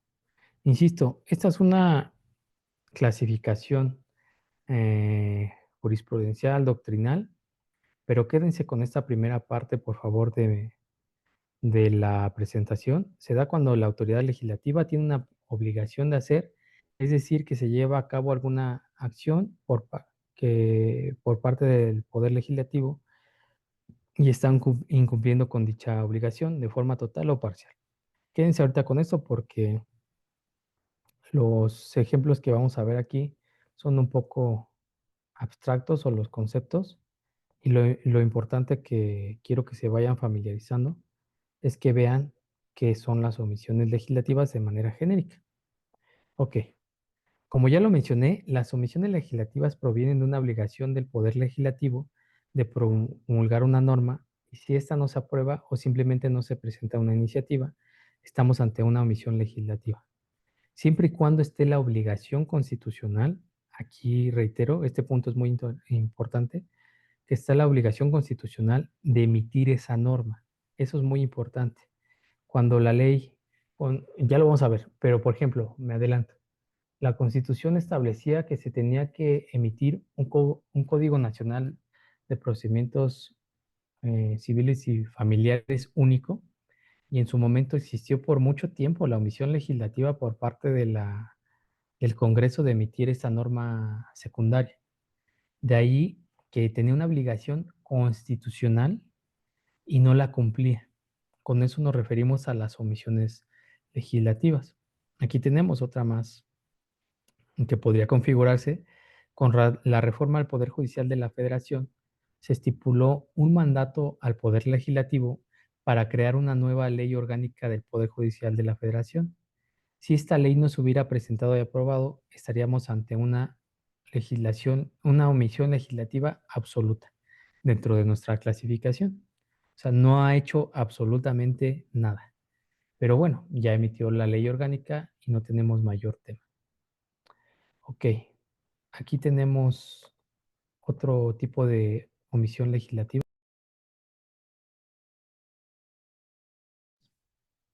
Aquí tenemos la omisión por ejercicio potestativo. Se realiza a una, se refiere a una situación en que una autoridad, normalmente el poder legislativo, decide no legislar o no ejercer una potestad que le corresponde, a pesar de que podría hacerlo. Esta omisión puede ocurrir en contextos donde existe la posibilidad de crear, modificar o derogar una norma, pero la autoridad no opta por no llevar a cabo dicha acción. Ay, un ejemplo eh, muy evidente. Si el legislador tiene una facultad de crear una norma que proteja un derecho humano reconocido, pero decide no hacerlo, esa inacción puede ser considerada una omisión por ejercicio potestativo. En estos casos, las personas afectadas pueden buscar la protección de sus derechos a través de mecanismos judiciales, que es el juicio de amparo, argumentando que la ausencia de la ley es una violación en sus derechos. ¿Ok? Quédense con que es una facultad que tiene, potestativa, exclusiva, y no la cumple. Aquí tenemos otra, que es la omisión legislativa por ejercicio obligatorio, que se refiere a la situación en que una autoridad, generalmente el Poder Legislativo, más bien es el Poder Legislativo, tiene la obligación legal de legislar sobre un tema específico, pero no lo hace. Esta omisión también es considerada obligatoria porque la ley o la Constitución establece un mandato claro que requiere la creación, modificación o una reforma en particular. Quédense que esta, a diferencia de la otra, las dos son obligatorias, pero en esta tiene que, también sale de sus facultades, pero la ley establece que tiene que ser mediante un mandato que requiere la creación de una norma. Pero, a ver, vamos a ver esta. Esto me lo voy a saltar. Ok, vamos con los ejemplos. Yo creo que les va a quedar más claro. Ya con base a estos pequeños conceptos, vamos con los ejemplos. Tenemos unos casos que han resuelto la Suprema Corte respecto a estos conceptos. Tenemos el caso de los derechos de las niñas, niñas y adolescentes. En 2017, la Suprema Corte resolvió un caso relacionado con la falta de legislación específica para garantizar los derechos de las niñas, niñas y adolescentes, tal como lo establece la Convención sobre los Derechos del Niño. La Corte determinó que la omisión legislativa en este ámbito vulneraba los derechos fundamentales y ordenó que se legislara adecuadamente para proteger a un grupo vulnerable. Ok, aquí tenemos una potestad de la autoridad y había un mandato en el que se ordenaba también crear una legislación. Aquí lo interesante es que vino de una convención, no vino propiamente de la Constitución. Aquí tenemos otro ejemplo, que es el amparo en revisión 240 de 2014. En este caso, la Suprema Corte se pronunció sobre la falta de un marco normativo que regulaba el uso de la fuerza pública por parte de las autoridades de seguridad pública. La Corte determinó que la carencia de esta regulación era una omisión legislativa que afectaba el derecho a la seguridad pública y la protección de los derechos humanos, lo que justificó la procedencia del amparo. Más allá de la clasificación que ustedes les podrían dar con base a la omisión legislativa, aquí lo importante es que sepan que es una obligación que establece la Constitución y que tiene que cumplir el legislador. Aquí hablamos del uso de la fuerza pública. En este caso, después sigue el caso de la Ley de Protección de Datos Personales en 2014. Les voy a dar el número de los amparos Solamente ahorita quédense nada más con este pequeño antecedente. Ese caso también es significativo, ya que se abordó la falta de una ley específica que regulara la protección de datos personales en México. La Suprema Corte reconoció que la ausencia de esta legislación era una omisión que podría llevar a la violación de derechos humanos, permitiendo así que se interpusiera un amparo por esta causa. Después tenemos el amparo directo en revisión 20/2018, en el que la Suprema Corte se ocupó de una omisión legislativa en materia de acceso a la justicia para personas con discapacidad. La Corte concluyó que la falta de disposiciones que aseguraran la accesibilidad de justicia para este grupo vulnerable de sus derechos y por lo tanto resultaba procedente el juicio de amparo en este contexto. Recuerden que tienen que buscar en la Constitución una obligación o una potestad que tiene que hacer la persona legisladora y no lo está haciendo, ya que no puede haber omisiones legislativas por alguna cuestión que no esté prevista en la norma. Muy bien. Ah, tenemos aquí el caso de la Ley de Asistencia Social en 2018 y les voy a poner el número de asunto. La Suprema Corte abordó la omisión de la creación de un marco normativo que garantizara el derecho a la asistencia social. La Corte determinó que la falta de legislación en este ámbito podía llevar a la vulneración de derechos fundamentales perteni- pertinentes al juicio de amparo. Aquí fue de la asistencia social y la Constitución política prohíbe expresamente el consumo de tabaco, en un supuesto hipotético muy simple. Sin embargo, no existe una ley secundaria que regule y sancione el uso de esta sustancia. ¿Se considera una omisión legislativa? Pues así de simple es el ejemplo, pero ustedes pueden buscar en la Constitución, yo a veces lo hacía por hobby, alguna norma que tenga la obligación de la persona legisladora de crear y no lo hace. Aquí viene antes de pasar al último tema, yo les quiero decir una cuestión aquí de estas omisiones legislativas. Es un avance muy importante en nuestro sistema judicial desde hace años que la Suprema Corte o un órgano constitucional pueda obligar al legislativo a poder crear una norma secundaria o una norma. Es súper importante, es muy importante. Pero la realidad, yo cuando era actuario de la Corte, había veces que yo iba a notificar este tipo de sentencias al Congreso de la Unión y pasaban años y desafortunadamente no legislaban. Entonces tenemos ahí un problema de diseño constitucional, porque si bien una sentencia de amparo puede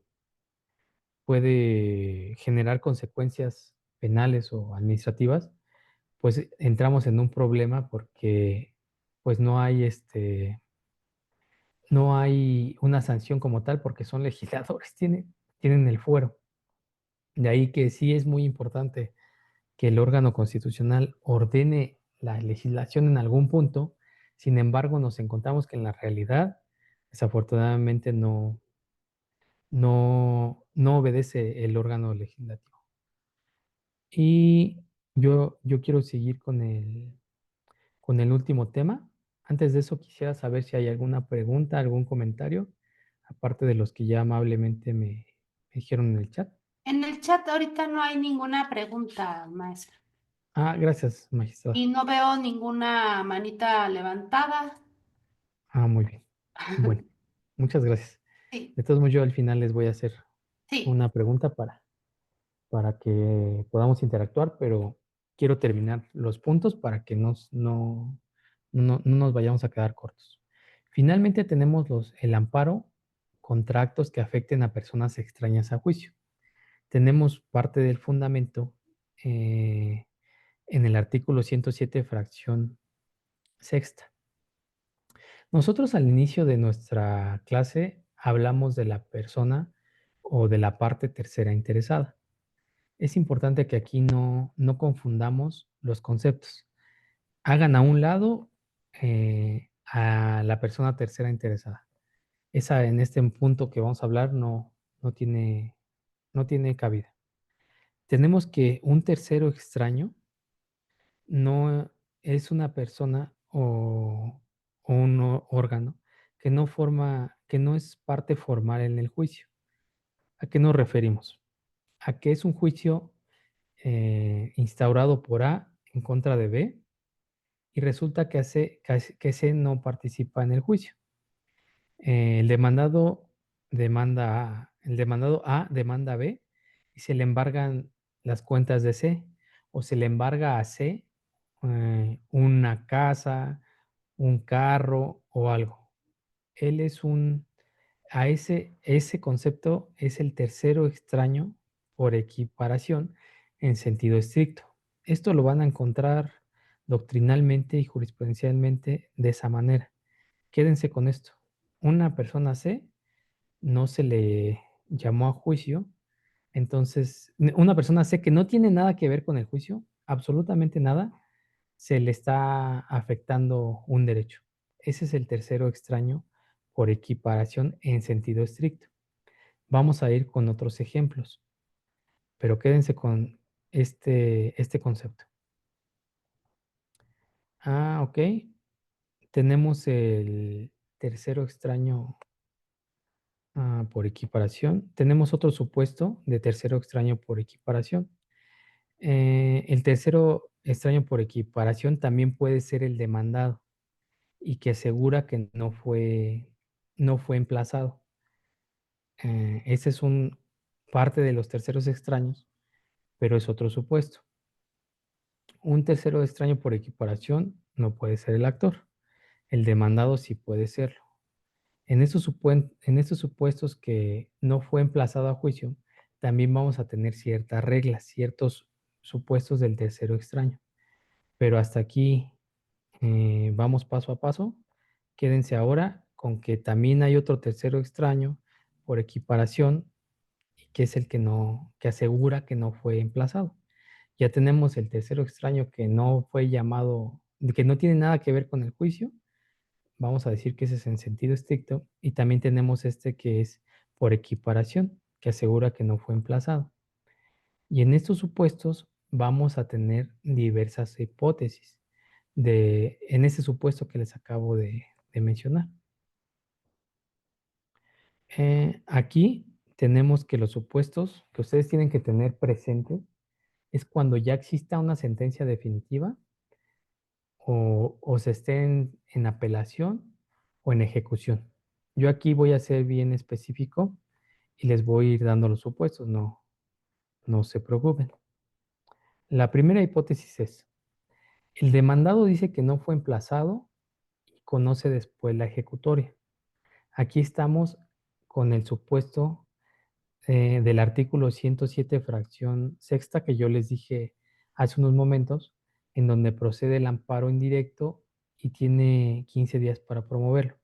Entonces la hipótesis es, el demandado no fue emplazado y conoce y se hace sabedor después de la ejecutoria. Ahí tiene que promover demanda de amparo indirecto. Hay una modalidad más adelante que vamos a ver, pero ahorita quédense con esta hipótesis. En esa hipótesis o en la anterior, ¿hay alguna duda, algún comentario? Si no, para continuar. Bueno, No no hay veo duda. no hay ningún comentario. Muchas gracias. Bueno, vamos a la segunda hipótesis de este primer supuesto. ¿Conoce antes de la sentencia de primera instancia? ¿Alguien iba a hablar? Creo que no. ¿Conoce a alguien antes de la sentencia de primera instancia?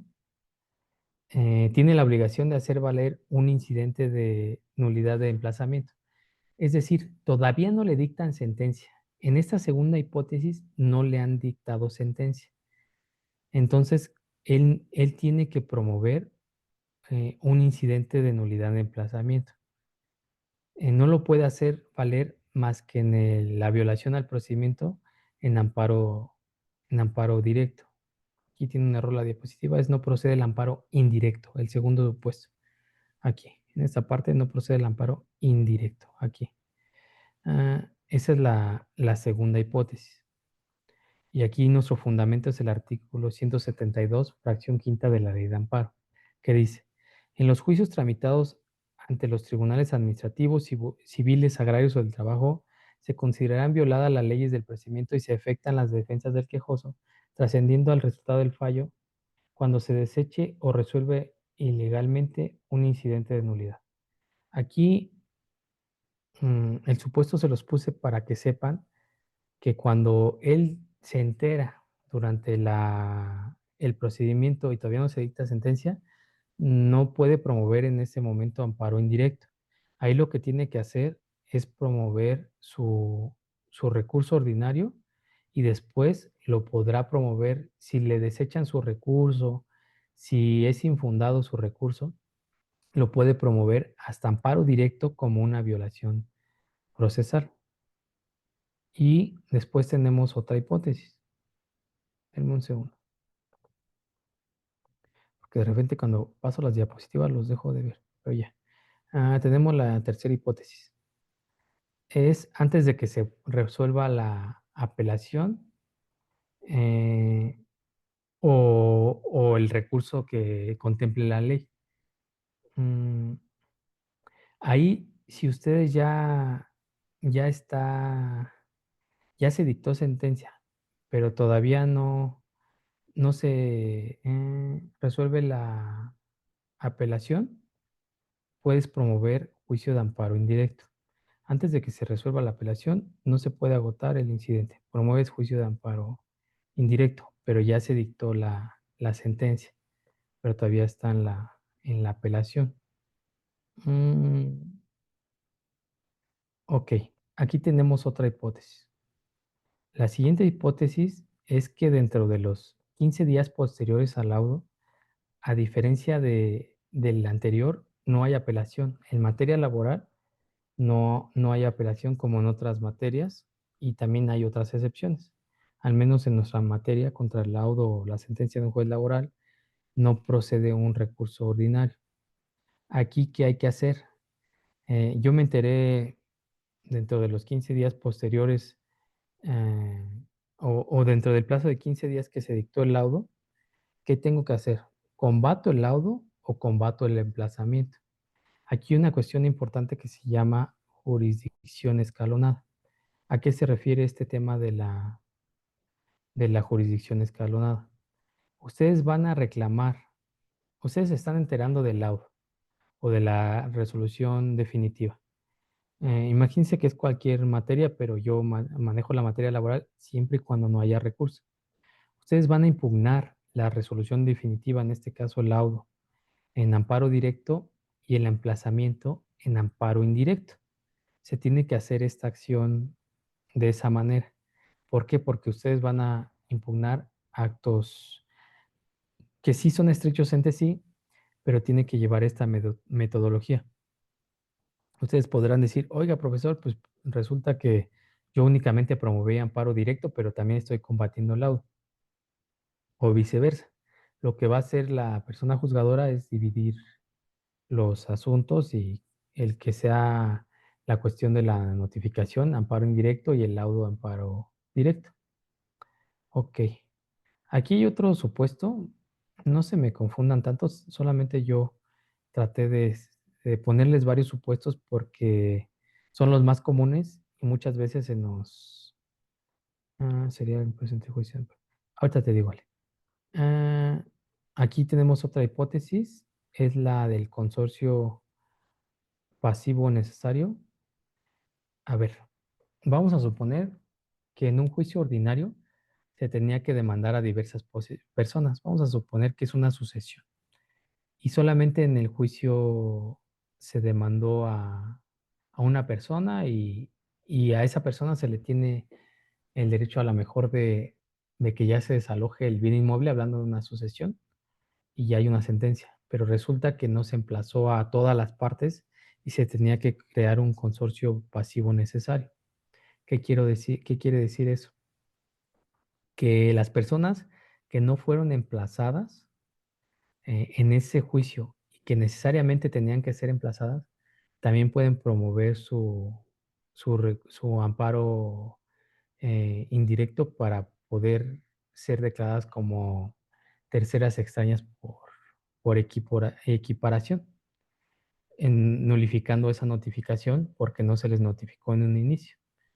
Ahorita voy con la pregunta de esta Ale Palestina, nada más denme oportunidad de esta cuarta hipótesis. Mm, ok, cuarta, quinta hipótesis. Ok, si quieres, dame oportunidad de esta hipótesis, sale y ya con mucho gusto te digo. Quinta hipótesis. Ya fue la del consorcio pasivo. Ok,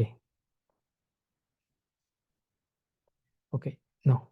Acabo la sexta hipótesis y ya doy respuesta a esta Ale. En esta sexta hipótesis es muy interesante, ah, porque ustedes van a tener un recurso muy importante en caso de que a ustedes se les haya ido un supuesto y va a servir también para resolver la pregunta de esta Ale.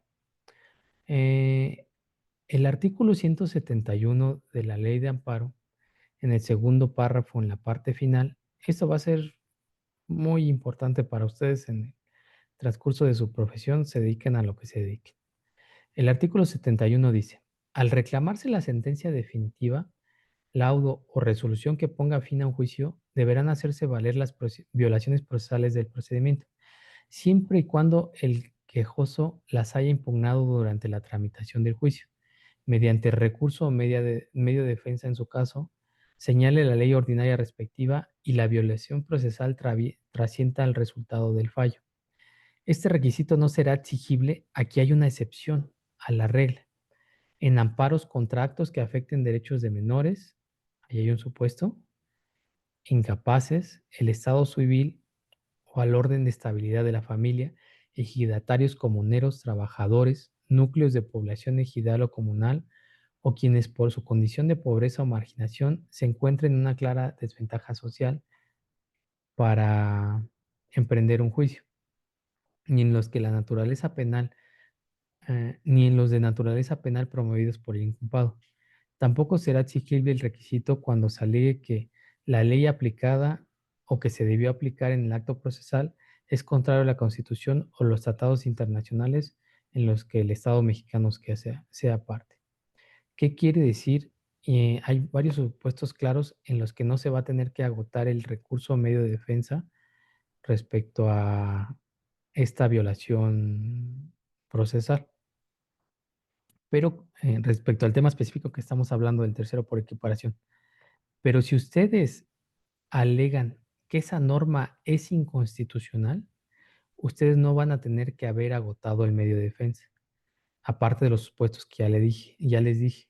Es decir, resulta que a mí se me olvidó o se me pasó agotar el medio de defensa en materia laboral, pero resulta que yo en el amparo, yo ya alego la inconstitucionalidad de esa norma aplicada en el emplazamiento. Entonces ahí no va a haber, no hay necesidad de haber agotado el medio de defensa.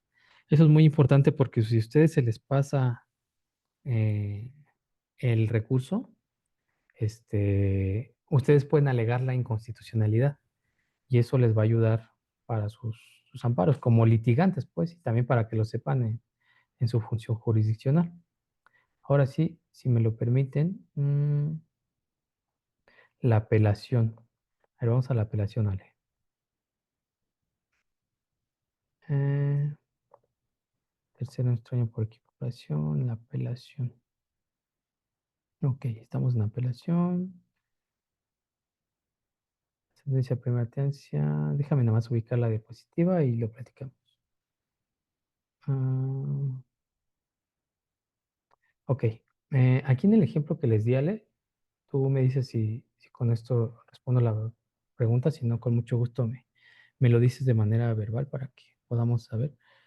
Yo lo que decía en la apelación, tú te encuentras después de la sentencia, ya se dictó sentencia, pero tú puedes, pero tú te encuentras entre la apelación y la sentencia. ahí no tienes que agotar el incidente. No sé si era pregunta o me estabas haciendo alguna aclaración, pero ahí lo que tú vas a hacer es promover juicio de amparo indirecto. Eso es lo que tú puedes hacer, lo que yo te recomendaría. En base de la fracción, en el artículo 107, fracción sexta. No sé si estés ahí, Ale, si puedas Sí, sí tomar el. estoy. Ah, más o menos esa era tu pregunta, Ale, o. Lo que pasa es que considero que tal vez no lo entendí yo bien porque no estábamos quizá yo contextualizando en que estamos hablando del tercero extraño. Ajá. Entonces, yo lo había entendido como si fuera esta persona la quejosa en el amparo, pero si es el tercero extraño por equiparación, entonces, pues, entonces considero que es correcto que debo de agotar, o sea, irme al amparo indirecto porque soy el tercero Sí, extraño por equiparación. sí, exactamente. L- ¿Alguna otra pregunta, querida Ale? No. Muchas gracias. Y de todos modos, aquí Ale también hace una muy buena referencia. Yo creo que ahí yo recomendaría como abogado litigante que tal vez promovieran la apelación, pero bueno, para el tema de la notificación es el juicio de amparo indirecto. Y creo que por aquí tenía un último ejemplo, se los voy a dar antes de darle las gracias. A ver, vamos a ver. Mira, tenemos nuestro último ejemplo muy sencillo. Juan nunca ha pagado renta y le acaban de llegar una notificación con orden de desalojo de su vivienda. Sin embargo, Juan nunca fue emplazado. ¿En qué calidad debe presentarse Juan a su demanda de amparo? Como tercero extraño por equiparación o como quejoso? Como, como tercero extraño por equiparación. Pero bueno, al final de cuentas aquí se mezclan los conceptos porque pues, también puede ser, se le va a llamar quejoso, ¿no? Pero con esa calidad como tercero extraño por equiparación. Y yo les quiero hacer una pregunta, pero antes quiero saber si ustedes mismas o mismos tienen alguna pregunta antes de cerrar con la clase. Por favor, hagan uso del micrófono, hagan uso de la voz, quejas, sugerencias, dudas, comentarios. Magistrada Villanueva, ¿usted considera que debemos abordar más en algún tema? ¿Las compañeras, compañeros les gustaría? Antes de que yo les haga una pregunta. Ahorita no veo ninguna mano alzada y Ujú. tampoco preguntas en el chat. Ok. Pues yo les quisiera hacer una pregunta. Es muy sencilla y la puse aquí en una diapositiva, pero ya no la encontré. Pero quiero hacérselas porque creo que la visión de una persona juzgadora, más allá de los temas políticos y cuestiones personales, todo lo que ha pasado, yo creo que debemos irnos forjando un criterio jurídico y actualmente vamos a pasar en un momento trascendente de la historia donde prácticamente todo lo que hemos aprendido tal vez cambie de un plumazo en la próxima integración de la Corte, o tal vez no, pero hay muchas cosas que podrían cambiar. Y yo quisiera que me respondieran una pregunta con toda sinceridad, pero sin que sea una cuestión política, una cuestión jurídica y objetiva, más allá de la institución que pertenezcamos y más allá de esas cuestiones. Yo quisiera preguntarle a ver, voy a ver a alguien de sus caritas. Aquí veo a esta Hasi. Técnicamente, con base en estos pequeños conceptos, esta charla que hemos mantenido, ¿ustedes creen que es procedente un juicio de amparo contra una reforma constitucional que viole los derechos humanos, pero que sí se vea que los viole, pero que sea una reforma constitucional? Llámese como se llame el tipo de reforma, pero que a la vista se violen derechos humanos. ¿Tú qué piensas, Gassi? Pues yo creo que tendría que ser procedente y me cuesta mucho trabajo deslindar el tema, digamos, político que estamos viendo. Me cuesta mucho trabajo debido a que, como usted mismo lo dice, maestro, pues todo puede borrarse de un plumazo y la verdad es que mi, mi posición sería que sí podría, si es que se violaran directamente derechos humanos, pero desafortunadamente, pues estamos viendo que cada vez se está acotando más el, Pues el derecho a la procedencia de un juicio de amparo en contra de exactamente. estas situaciones. Es mi punto de vista. Gracias. Este, me encantaría, gracias por escucharme y me encantaría Gracias a ti. que los demás también, que quisiera Sí, escuchar sus puntos de vista de mis compañeros. ¿Qué opinan? sí, Gracias, muchas maestro. gracias. Gracias, Jasi. Pues miren, yo creo que es importante esto. ¿Por qué se los digo? Porque ustedes son las próximas y próximos juzgadores. Son el pilar del país y creo que ustedes se tienen que hacer ciertas preguntas. Había un juez de la Suprema Corte de Estados Unidos que era muy, muy, muy formalista en sus resoluciones y cuando hubo una enmienda a una ley, ya quitaba ese requisito de formalidad y empezó a ser muy liberal. Y le preguntaron al juez, oiga, pero pues usted cambió totalmente de ser tan formal a ser más liberal. Y dice, pues es que eso antes no lo decía la ley. Y a lo que voy aquí es que esta reforma constitucional, pues vamos a enfrentar muchos retos.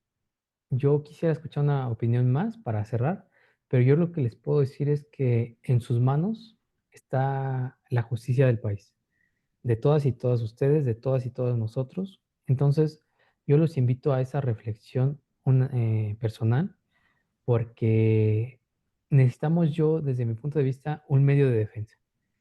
Y actualmente no se han resuelto todos los amparos en contra de la reforma constitucional, pero eso va a ser un parteaguas en la historia del país. A mí me tocó en 2011 y a ustedes también, en el caso de Rosendo Radilla. Así ha estado cambiando la historia de nuestro país. Entonces, yo quisiera escuchar una opinión más y empezar a despedirme de ustedes. Si alguien quiere participar, si no, yo aquí voy a buscar una carita. Yo veo aquí la carita de Alicia Ayala. ¿Cómo estás, Alicia? Buenas noches. Hola, profesor. Buenas noches.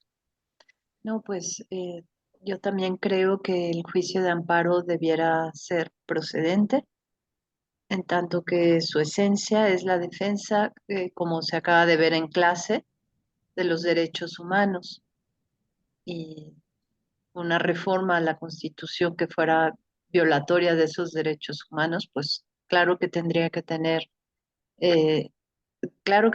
haber un medio de defensa del que pudieran echar mano pues los afectados, en este caso pues los ciudadanos, la sociedad en su conjunto. Muchas gracias por tu opinión, Alicia. No, gracias a usted. Pues miren, yo soy de esa idea, que tenemos que tener un medio de defensa porque la Constitución no puede tener prácticamente toda la respuesta. Se me hacía una buena solución que tuviéramos los tratados internacionales también como parámetro de regulación, pero creo que con esto podrían cambiar muchas cosas. Entonces yo a lo que los animo, es que sigan en su formación jurisdiccional, sea lo que sea que ustedes quieran hacer o en el litigio. Yo las felicito y los felicito por estarse preparando, tomar este curso. Créanme que es una muy buena inversión. Les puedo decir que yo llevo años de mi vida preparándome en este tipo de capacitaciones y uno llega a ser lo que es gracias a todo lo que va aprendiendo. Y antes de despedirme, les quiero decir que si ustedes tienen alguna duda, algún comentario, con mucho gusto yo quedo a su disposición. Yo les voy a dejar mi número de teléfono personal, todo lo que necesiten. Como ya lo mencionó la magistrada Villanueva, la magistrada Maru, yo estoy aquí en el 16 Tribunal Colegiado. Aquí están las puertas abiertas. Cuenten con con un amigo y lo que necesiten, con mucho gusto yo se los hago llegar, le hago llegar las diapositivas a la magistrada Maru y al magistrado Maitret, y cualquier cosa yo quedo a su orden. Muchas gracias y magistrada Maru, no sé si quiera agregar algo, el magistrado Armando. Querido Alex, muchas gracias. Voy a terminar de leer aquí. Jaciel Bueno Cervantes dice, gracias maestro por la clase. Nora Gracias a ti. Elena también dice, muchas gracias. ¿Podría igual regalarnos las diapositivas? Claro que sí. En cuanto el maestro nos las comparta, nosotros se las subimos al Classroom para que tengan acceso a ellas. Muchas Y gracias. pues nada, darte las gracias. Igual Tess Bárbara da las gracias. Gracias a ustedes por su tiempo. No, al contrario, Alex, muchas gracias por tu tiempo, por esta sesión y sin duda vamos a estar ahí en contacto. Si Sí, surgen claro que sí. dudas entre el Sí, alumnado y si tú nos permites que te las enviemos, lo hacemos con mucho gusto sí, y claro. pues, de verdad, gracias por participar en este curso y por estas 2 horas en donde, pues sí, se Ujú, aborda lo más importante de este tema. Se necesitarían más horas, un curso completo para abordar todo el ujú. amparo, pero créanme que el esfuerzo que hacen nuestros ponentes para poner sobre la mesa lo más relevante les va a ayudar mucho como acompañamiento en este estudio que ustedes realizan, ya sea para sus exámenes o para actualizarse, ¿no? Entonces, les agradecemos su asistencia esta noche y nos vemos el próximo lunes con el tema de derechos humanos a cargo de la maestra Marisol Coyol. Alex, muchas gracias. Gracias a ustedes. Gracias Magistrada, la a quiero todas y mucho. todos. Ah, Magistrado, la igual quiero mucho. te También a queremos, todos Alex. ustedes. Gracias por su paciencia. Que No, tengan buena muchas noche. gracias. Y bonita Gracias. noche para todas y todos. Estamos Gracias. pendientes. Hasta luego. Gracias. Hasta luego. Gracias, buenas noches. Gracias, magistrado.